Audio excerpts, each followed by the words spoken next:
Hi students, it's me Tara Ravishankar. Welcome you all.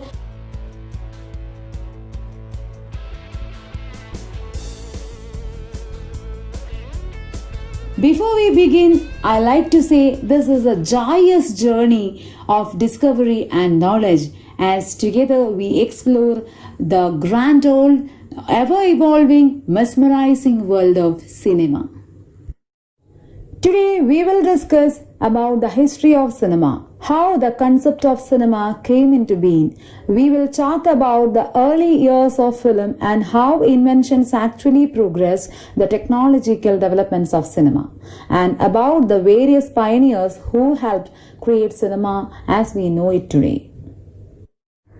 In 19th century, a British scholar Peter Mark Roget noticed something called persistence of vision. Persistence of vision basically means that when we move an image very quickly, generally 1/16th of a second, we don't see gaps between two frames. So what we see is basically one picture after another. This, along with the Phi phenomena, which was discovered in 1912 by Max Wertheimer, is basically oddity in perception, which makes a series of images in rapid succession feels like a continuous motion. This is actually a bit of a trick the brain plays on our eyes, or eyes plays on our brain. So through this, we have created what is known as optical illusion and called it cinema. In the history of filmmaking, it actually starts with photography, because photography was the parent of cinema, because cinema was a series of photographs in the initial stage. Let's start with how photography came into being. Photography became an art form in the 19th century. French inventor Joseph Niepce took the first camera photograph. It took him at least 8 hours to actually record the one picture. This time-consuming process was shortened by Louis Daguerre by inventing a process called daguerreotype in 1839. He had cut 8 hours of development to just 2 minutes for one picture. Now, George Eastman, another inventor in 1870s, actually changed this method of taking pictures. Before Eastman, photographs were recorded on metal and glass. This made photography very fragile, very heavy, and not at all flexible.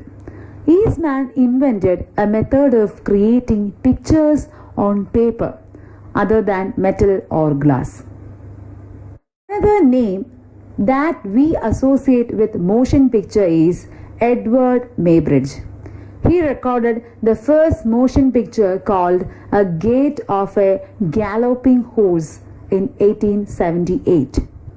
So what happened was that he took 12 cameras and put them in a horizontal line, and a horse basically ran through the camera one by one, and the cameras were trip wired, so whenever the horse crossed it, the wire could trip and the camera would take the photograph.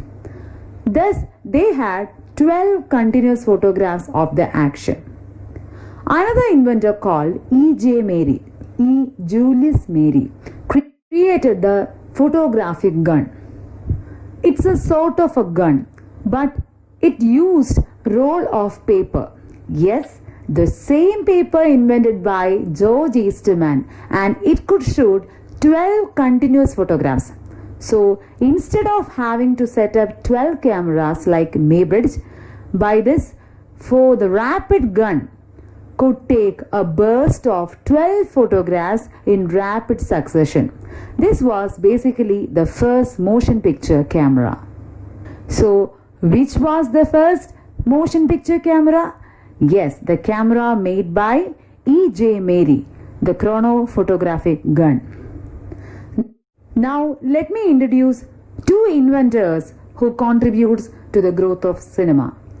One is Thomas Alva Edison and his assistant William Kennedy Laurie Dixon. They created the first motion picture camera called kinetograph. You may get confused whether the first motion picture camera is kinetograph or the chronophotographic gun. In the history of cinema, kinetograph is considered as the first motion picture camera, even though we know chronophotographic gun paved the way.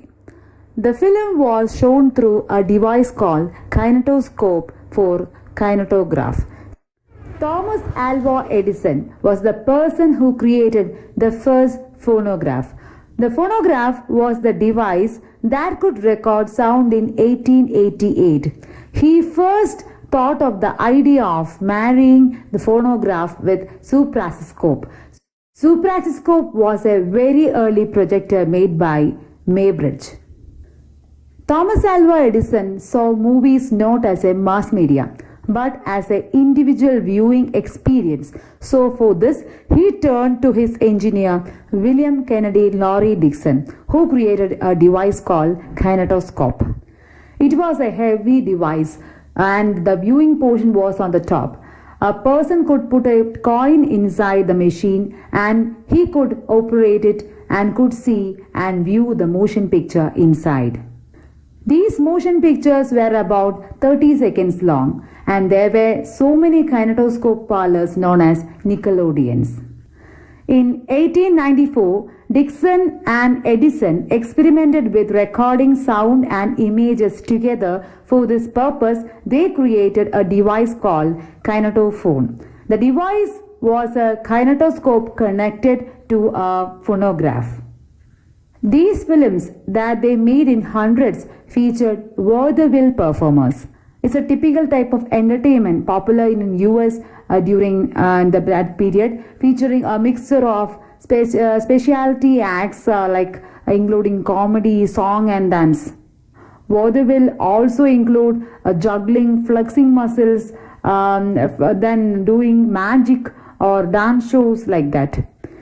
They were only interested in capturing and showcasing motion or movement. That is the reason these films are called motion picture rather than cinema. The Edison's manufacturing company established its own kinetograph studio at West Orange, New Jersey. The first motion picture studio named Black Maria was constructed by Dixon in 1893. The motion pictures they produce serve the sole purpose of entertainment. Some of the notable titles are Chinese Laundry, Train Bears, Blacksmith Scene, Dentist Scene, and Highland Dance. At the same time, many in Europe and America attempted to design a device to perfect the projection of a series of photographs. The English inventor William Frese Gurney and a French scientist named Louis A. Augustin Leprince are some names associated with that. In France, Lumiere brothers created the cinematography, which was the first camera of which was capable of shooting, developing and also exhibiting the said film captured. It was a portable device. The major contribution of cinematography was it set the standard for silent films as 16 frames per second. Cinematography had the capacity to project motion picture, so a large group of people could see the same picture at the same time. Film exhibition was a concept start with Lumiere brothers. On December 28, 1895, at the basement of Grand Café, Paris, 10 short films were screened. These include the arrival of the train, the sprinkler, and the workers leaving the factory. These were mini documentaries, but they didn't have narration. They were named as actualities, which was basically showcasing realities, and they were all less than a minute long. Some of the films were exhibited for paying audience in Paris. Thus began the entertainment of cinema as an industry. experimenting and developing new things and new ideas. One of the names that actually came to my mind was George Melis and his films. Using vaudeville performers and their actualities in his films, he was a magician by profession, and he used his cinema and his camera as a sort of magic act. So his films actually used a lot of tricks that were later refined, and we still use them today. So he did a lot of work on the editing dimensions of the cinema. Editing was discovered actually by this George Melis, and actually it happened all on a sudden or as a part of accident. Once he was shooting in Paris Street, and his camera actually jammed for 2-3 seconds. During this time, the city life in front of his camera has completely changed. So the result was something different. When he play back his reel, he see men were replaced by women, and the horses were replaced by hers. Something went wrong, and now actually he was actually a magic was happening before him, and trick films were started to develop through Melis this experience. For this he used editing and special effects, and he later on create double exposures, inverted cutting, altered magnifications, so many special effects were tried by him, and he invented these to create magic act of illusion.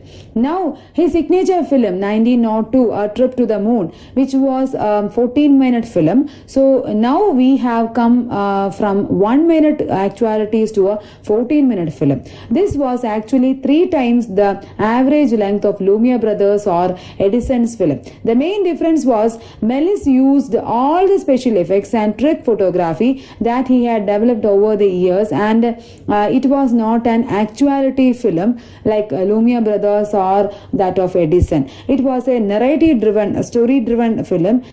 It was developing a fantasy setting, and many critics called it the first science fiction film or science fiction cinema. So which was the first science fiction film? A Trip to the Moon, 1902 by George Melis. Now, grammar of cinema actually can be attributed to Edwin S. Porter. Edwin S. Porter in 1903 was engaged with Edison's films. He was an assistant of Thomas Alva Edison, and he started making films for narrative engagement rather than to astonish the audience. And because people had become bored with actualities and vaudeville performers, and something new should be there, the entire concept of motion picture had not started to wane, and the audience need to be attracted in a different way. Porter was the person discovered parallel action and cross-cutting. Parallel action means that two scenes that are not actually connected to each other but are happening in the same time zone, and cross-cutting between them. That means between the two parallel actions. This created a new way of conveying the story. It was just like a phone call is an example. You can imagine two people talking from two sides of the telephone, and you can cross cut between them. This is happening at the same time simultaneously, so you can use parallel cutting here. And it was first used in Life of an American Fireman by Edwin S. Porter. There a rescue operation was showcased, and some people were inside the building and some people were coming out of it. It was a rescue operation by an American fireman, so the story could be conveyed in a different way. And cross-cutting developed by Porter actually became better and refined later by other directors too. But it was the first time that such an experiment of two scenes being joined together was seen.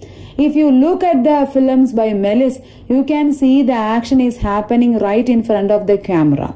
It is allowed to be discontinued, or it takes its own course to finish. In contrast, here Porter's films, you have two different scenes that are tied together in a single time, and making editing more crisp, and it makes for a more refined storytelling. And Porter then went on to release in the same year his masterpiece, The Great Train Robbery, which had become a masterpiece film narrating the story telling form in Hollywood itself. In addition to now prominent cross-cutting, this film is also significant as it was the first film in the way the camera was actually moved during a shot. That means a pan movement was taking place, that is from left to right, the camera itself, the head of the camera is moving, and tableau style scenes were also there, which means the camera was static and people in front of the camera were moving. People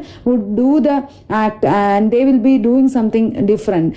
Someday they will be acting something, a kind of blocking, a kind of acting is happening there. In Great Train Robbery, you can see both the things. One is the movement of the camera head pan movement, and the other one is tableau style camera. That means camera is static and the people are moving in front of it.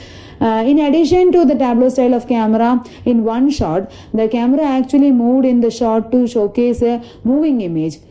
That means moving along with the subject. This is another thing. Camera moving, and along with that, the subject is also moving. It also led to artists, technicians, and engineers after they started to make diverse ways to make films longer, because films were becoming more narrative, and so they require more complex structures and longevity. People were thinking about more narration perspectives. Now, the film used to travel from one country to another country. The films were circulated from theatre to theatre. The concept were changing. The concept of distribution, concept of exhibition come during this period. Another name which could associate with cinema, the growth of cinema, is D.W. Griffith. He is also called as the father of feature film. Film was about 15 to 15 minutes to maximum 20 minutes during his time. He created what he now call a feature-length film. That means which clocks between 70 to 130 minutes. This was created by D.W. Griffith, so he was called as the father of feature film. He is also called as the father of modern editing, and he was the first person to develop something called close-ups, insert shots, flashbacks, and of course we improved on Porter's cross-cutting and made more polished it. He polished it, concept of cross-cutting. He is just called the godfather of American narrative cinema. His signature film, The Birth of a Nation, which was released in 1915, is considered as one of the golden standards of feature-length films, and it actually gave rise to the death of two reel films. This feature-length film actually was four-reel film. The four-reel long was D.W. Griffith, Birth of a Nation. The story was based on events just after the Civil War. A narrative shown in this film is refined, and it's narrative that we can associate to even by today's cinematic concepts. That means I just said that what D.W. Griffith developed in that time, to that we have grown very little. That means we have added a very little amount. All other things related to film editing was developed by him, the great man. The camera is stable, and all the activities that is happening is happening from a very tactical perspective of the tableau system. But with the use of blackened framing, we see a rudimentary style of close-ups which enhances the feelings and expressions of the actors. That was D.W. Griffith. Students, I think you have understood what I taught today, and we will continue our history of cinema in the next session too.